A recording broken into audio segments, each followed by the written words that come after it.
Esta reunión de hoy seguramente se ha hecho también en el año 1650, se ha hecho en el año 1800, se ha hecho en todas oportunidades que el hombre exteriorizó su preocupación por la carga fiscal que se le imponía. De manera que no estamos frente a un tema novedoso, estamos frente a un tema particular, ayornado a las circunstancias actuales. Y les diría que yo voy a leer la exposición, no sé si ustedes la van a repartir, si no, yo dejo mi dirección de email para que el que esté interesado la reciba y me haga las preguntas que eventualmente no puedan llegar a hacerse. Acá se está hablando de un objetivo. Yo voy a hablar del instrumento. Acá se está hablando de un enfoque normativo, de lo que debiera ser. Yo voy a hablar de lo que es. Y cuando voy a hablar de lo que es, voy a hablar del más importante instrumento de política económica que existe, que es la estructura impositiva de un país. De manera que el tema del Congreso es vivienda, tierra e inclusión social, un sistema tributario para lograrlo. Está mal planteado el tema. No hay un sistema tributario para lograrlo, porque este no es un problema de validez nacional. Este es un problema de validez universal que funciona en el contexto de ideas económicas que el hombre fue elaborando a través de los siglos. Con este enfoque, mi disertación empieza con un interrogante y el último párrafo termina contestando ese interrogante, con instrumentos de análisis desvinculados de las estructuras sociales donde se producen y con una visión ahistoricista. Así la Gran Depresión de los años 30, la crisis de la deuda de los 80, la de las hipotecas subprime de 2008 y la crisis de la eurozona actualmente en curso, por citar solamente las más conocidas de los últimos 80 años, pretenden ser explicadas por análisis que focalizan la cuestión en factores monetarios y fiscales, pero sin ir al fondo de la cuestión. ¿Cuál es la razón de la recurrencia y de los conflictos sociales que emergen siempre con un solo resultado? La concentración del poder político y económico por parte de los grupos dominantes. La respuesta hay que buscarla en la evolución del pensamiento económico y el lugar que al Estado se le confiere para arbitrar entre los sectores sociales según el orden político vigente.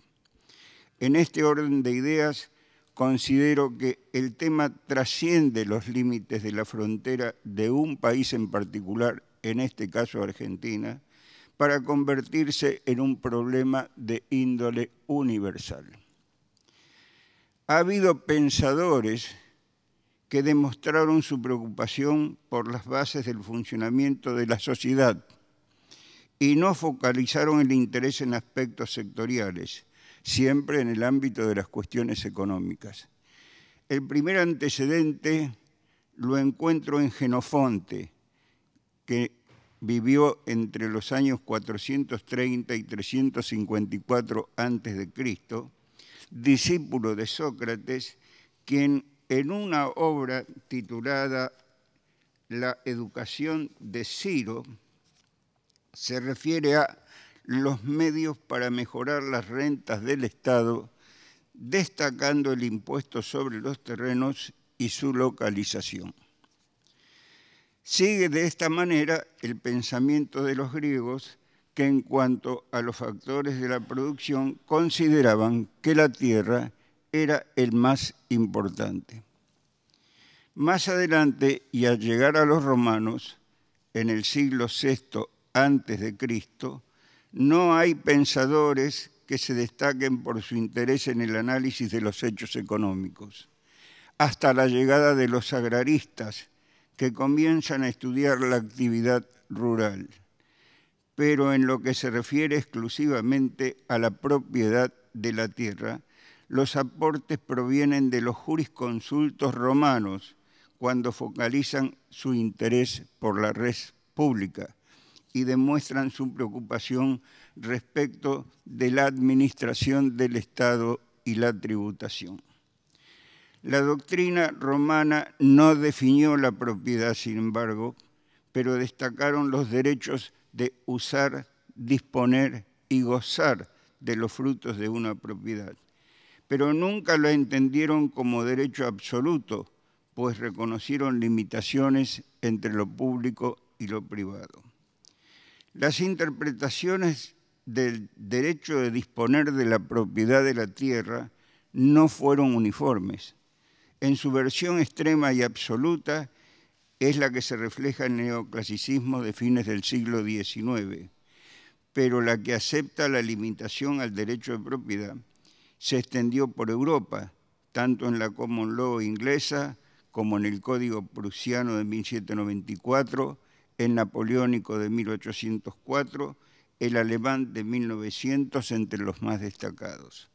Más recientemente, la doctrina de la Iglesia Católica ha resumido su posición en dos frases muy recordadas: la función social de la propiedad y toda propiedad soporta una hipoteca social, que fueron dichas por la primera en la encíclica 23 de Juan Pablo I, no me acuerdo quién es la encíclica Mater et Magistra, de Juan Pablo II, es la de Puebla, en México, y la otra es de Juan 23. Perdón por el lapsus. Es de destacar la diferencia entre el pensamiento aristotélico y el pensamiento romano. Mientras que aquel limitaba el derecho de propiedad y el individualismo, lo cual constituye la base de la filosofía medieval y del derecho canónico, el derecho romano servirá de justificación a instituciones legales, códigos civiles, entre otros, del capitalismo después de mediados del siglo XIX. La decadencia del Imperio Romano abre las puertas al feudalismo, que cubre el período que va del siglo V hasta fines del siglo XVIII y se propaga por los actuales territorios de Francia, Alemania, Italia, Inglaterra, Bélgica, España y todo el este de Europa. Se trató de un régimen cuasi militar de obediencia a un señor dentro de su territorio o feudo. Las tierras originariamente del rey se repartieron luego a los señores, cediéndoles el usufructo vitalicio a cambio de obligaciones, entre ellas la del diezmo eclesiástico y otro tanto para el monarca. Con el tiempo y vista la necesidad de recursos para defender sus dominios, el rey creó una categoría de recaudadores para evitar la intervención de los señores feudales, que lo hacían sobre la base de porcentajes que cubrían sus costos y los riesgos que asumían. La doctrina del medioevo actúa en paralelo con el feudalismo, pero la moral era independiente de la economía y, por lo tanto, lo que realmente le importaba a la Iglesia eran si las acciones económicas de los individuos eran justas o injustas. Así se enseñaba, por ejemplo, en la Universidad de Glasgow, donde fueron profesores David Hume y Adam Smith, que desde la moral racionalizan el funcionamiento económico de la sociedad. El eclipse que se va produciendo en el feudalismo está relacionado con los grandes descubrimientos geográficos y con la reforma religiosa en Europa. La preocupación por el Estado-nación se ha de ir generando a lo largo del siglo XVIII. Los escritos de esta época pertenecen al campo que hoy denominamos finanzas públicas. Los autores interesados en estos temas pertenecen a lo que se conoce como cameralismo. La denominación cameralismo proviene de Kammer, que significa tesorería del Estado. Los estudios incluían legislación fiscal y administración impositiva. Las universidades que descollaban en estos estudios eran las de Viena, Praga, Halle, Uppsala, Cracovia y Nápoles. Una contribución sin la cual esto no hubiera sido posible la dio la difusión de la imprenta, ya que solo en Alemania, en el siglo XVII, se imprimieron más de 170 periódicos con noticias económicas. Las finanzas públicas dan origen a la economía clásica, y esto es algo que se conoce muy poco. El precursor de la economía moderna se llamó William Petty, que nació en 1623 y murió en 1687.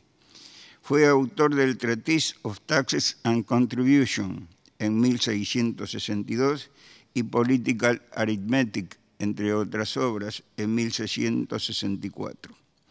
Según mi particular punto de vista, el análisis de los impuestos debe comenzar con la obra de quien Marx expresara que fue realmente quien debió ser considerado el fundador de la ciencia económica y no Adam Smith.